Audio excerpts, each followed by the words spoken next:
सृष्टि के आरंभ में जब मानव ने प्रकृति का अद्भुत स्वरूप देखा तो जैसे उसे अपने अस्तित्व से जुड़े कई प्रश्नों के उत्तर तलाशने का अवसर मिल गया। उसके मन में एक संभावना ने सिर उठाया कि कहीं ये प्रकृति ही मेरी निर्माता तो नहीं। उसने हजारों लाखों वर्ष तक इस संभावना पर विचार किया, परंतु जितना जाना उतना कम था। अंत में उसने स्वयं को प्रकृति के समक्ष समर्पित कर दिया। समर्पण के इन क्षणों में वैदिक ऋषियों ने वैदिक ज्ञान और मंत्रों को देखा। उनके हृदय में वैदिक मंत्रों के रूप में प्रकृति के प्रार्थना के गीत गूंजने लगे। ओम चंद्रमा मनसो जातः चक्षो सूर्यो अजायत, अर्थात उस विराट सत्ता के मन से चंद्रमा का जन्म हुआ और नेत्रों से सूर्य प्रकट हुए।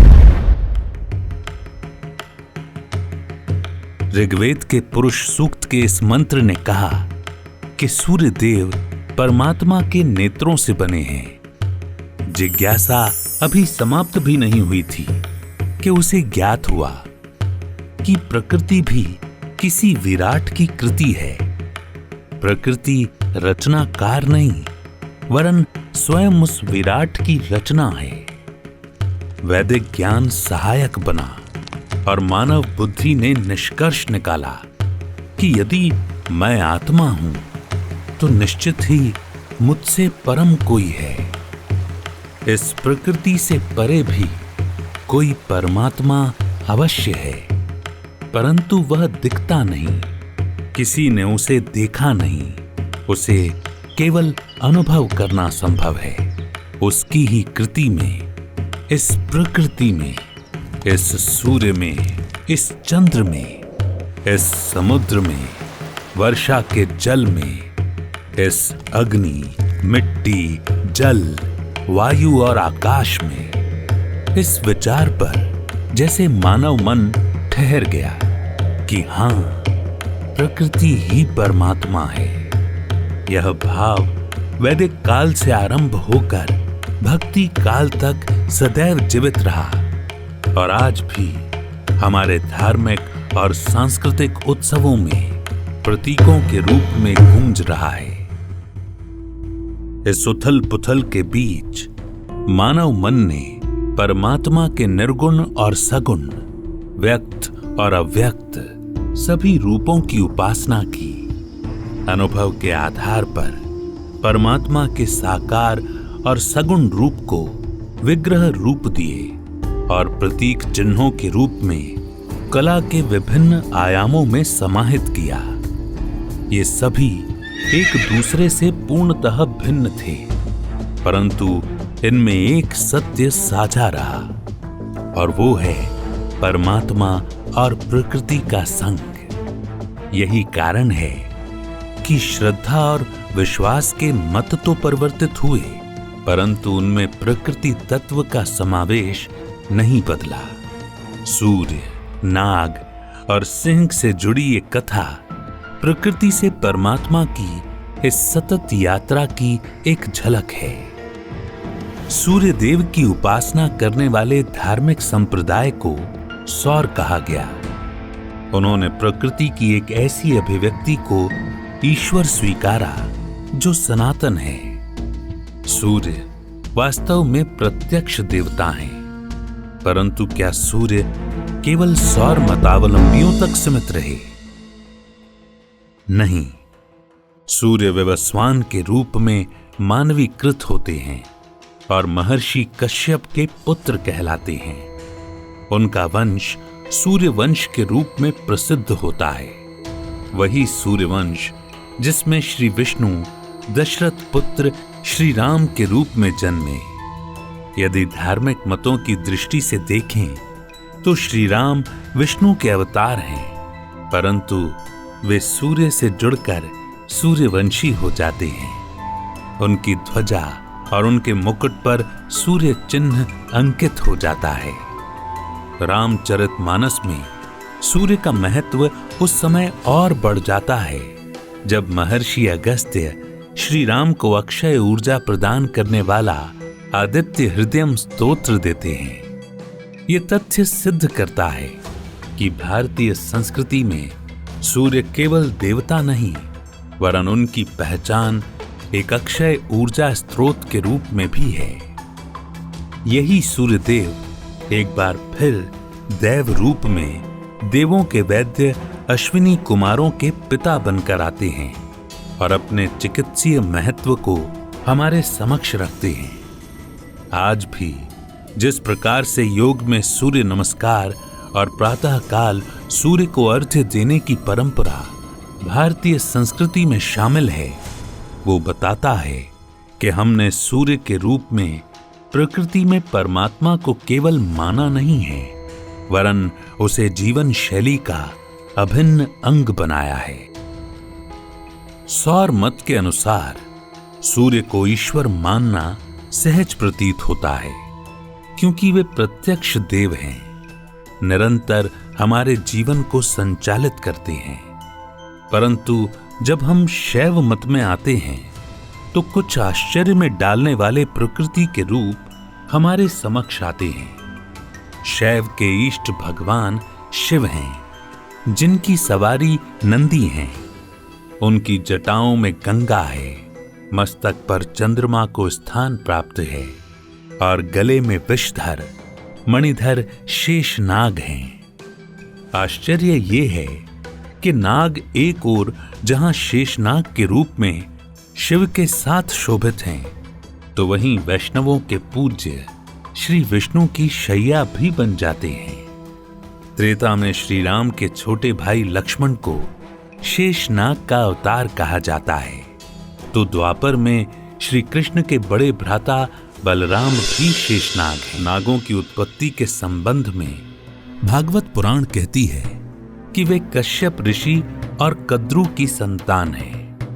वेदों में नागों के 2 रूपों की कल्पना की गई है।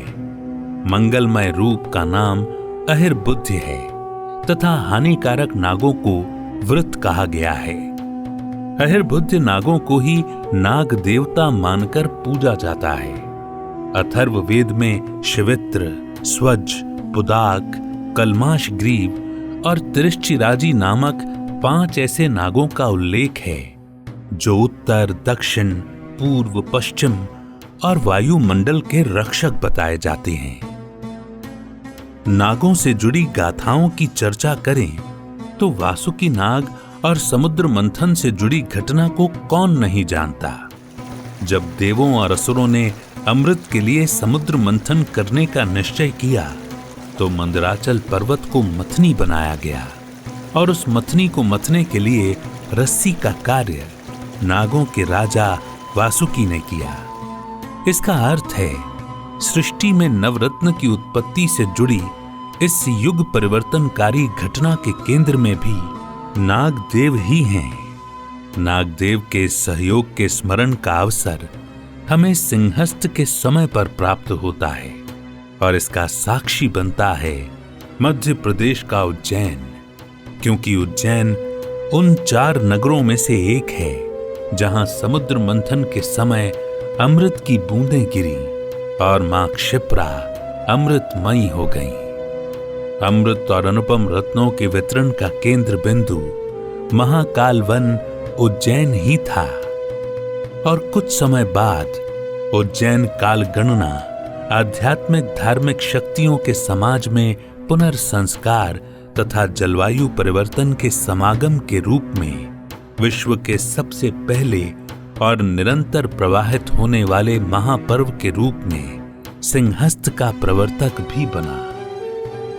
इतिहासकारों ने नाग को एक प्राचीन और शक्तिशाली मानव जाति भी कहा है, जिनका हिमालय और कश्मीर से जुड़ा अपना एक समृद्ध इतिहास था।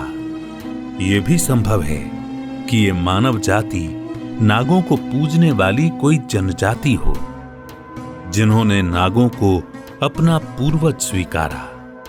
दक्षिण अमेरिका में मैक्सिको के हुईचोल इंडियन लोगों की परंपरा देखकर प्रतीत होता है कि भारतीय संस्कृति का जहां प्रभाव रहा वहां नाग पूजा भी पहुंच गई। हुईचोल लोग नाग को अपना रक्षक समझते हैं। इस कबीले की कृषि और वर्षा की देवी टाटे इनुआरी हुमामे का रक्षक कुंडलित नाग है। ये ठीक वैसा ही है जैसे भारत में नाग पंचमी के अवसर पर नाग की पूजा स्तुति की जाती है और ये माना जाता है कि नाग देव वर्ष पर्यंत परिवार की रक्षा करेंगे। भारतीय साहित्य, लोक वार्ता, कला एवं संस्कृति और धार्मिक परंपराओं को नागों की स्वीकार्यता उन्हें देवता बनाती है। प्रकृति के दो रूप सूर्य और नाग शैव और वैष्णव दोनों मतों में पूजनीय हैं। इसी प्रकार का एक उदाहरण शाक्त संप्रदाय में भी प्राप्त होता है। वो है सिंह, बाघ या बघेश्वर का। शाक्त शक्ति को संसार का कारण मानकर पूजते हैं और उन्हीं का एक रूप है श्री दुर्गा। मां दुर्गा वास्तव में दुर्गति नाशिनी है। दुर्गति का नाश करने के लिए वीरता और साहस की आवश्यकता होती है, जिसका प्रतीक है श्री दुर्गा का वाहन सिंह। निरुक्त के अनुसार हिंस या हिंसा से वर्ण व्यत्यय के कारण सिंह बना है। इसी सिंह के साथ हिंसा या धर्म युद्ध के बल पर दुर्गति और दुर्जन का जो नाश करती है वही है मां दुर्गा। बघेश्वर, सिंह या बाघ को मां दुर्गा ने वाहन क्यों चुना? इसके पीछे एक कथा प्रसिद्ध है कि देवी पार्वती घोर तपस्या में लीन थीं। तभी एक भूखा बाघ उन्हें अपना आहार बनाने की इच्छा से वहां आया, लेकिन देवी को तप में लीन देखकर वो वहीं प्रतीक्षा करने लगा। वर्ष बीतते गए, देवी की तपस्या चलती रही और वो बाघ भी बिना कुछ खाए पिए धैर्य के साथ बैठा रहा। जब देवी की तपस्या पूरी हुई और उन्होंने आंखें खोली तो उन्होंने उस बाघ को अपनी प्रतीक्षा में बैठे देखा।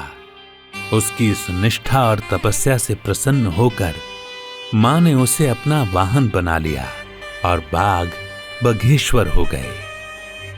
शक्ति के साथ सिंह या बाघ के होने के प्रतीकात्मक अर्थ भी बहुत गहरे हैं। सिंह पाश्विक प्रवृत्तियों जैसे क्रोध और अहंकार का प्रतीक है और श्री दुर्गा का सिंह पर सवार होना ये दर्शाता है कि दैवीय शक्ति की कृपा प्राप्त करने वाला साधक इन पाश्विक प्रवृत्तियों पर नियंत्रण रखने में सक्षम है। महिषासुर वध की कथा में बघेश्वर न केवल मां के वाहन बने वरन धर्म के विरुद्ध युद्ध में सम्मिलित होते भी दिखाई देते हैं। ये सारे प्रमाण कहते हैं कि यदि मानव नेत्रों से परमात्मा का साक्षात्कार संभव नहीं है तो हमें परमात्मा के अभिव्यक्त रूप अर्थात प्रकृति से जुड़ जाना चाहिए। हम प्रकृति में परमात्मा को देखें। अब से स्मरण रखें कि जब हम कार्तिक के महीने में छठ का पर्व मनाते हैं तो उन्हीं सूर्य देव को धन्यवाद देते हैं जो हमारे जीवन का आधार हैं। जब श्रावण मास में नाग पंचमी मनाते हैं उन्हीं नागदेव की पूजा करते हैं जो शिव के प्रिय हैं, श्री विष्णु की शैया हैं और श्री कृष्ण को वर्षा से बचाते वासुकी हैं।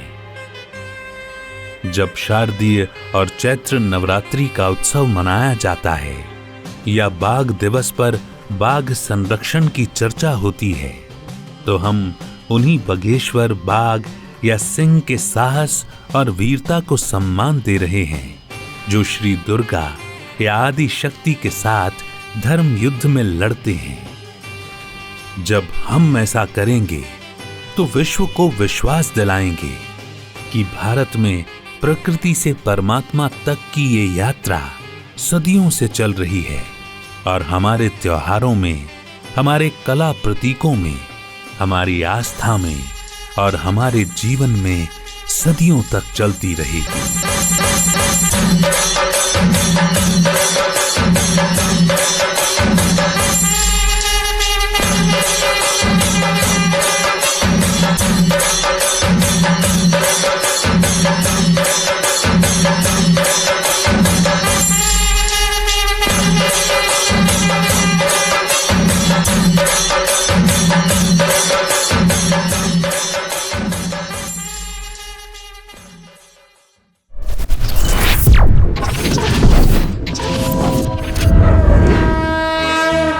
वयं राष्ट्रे जागृयाम पुरोहितः।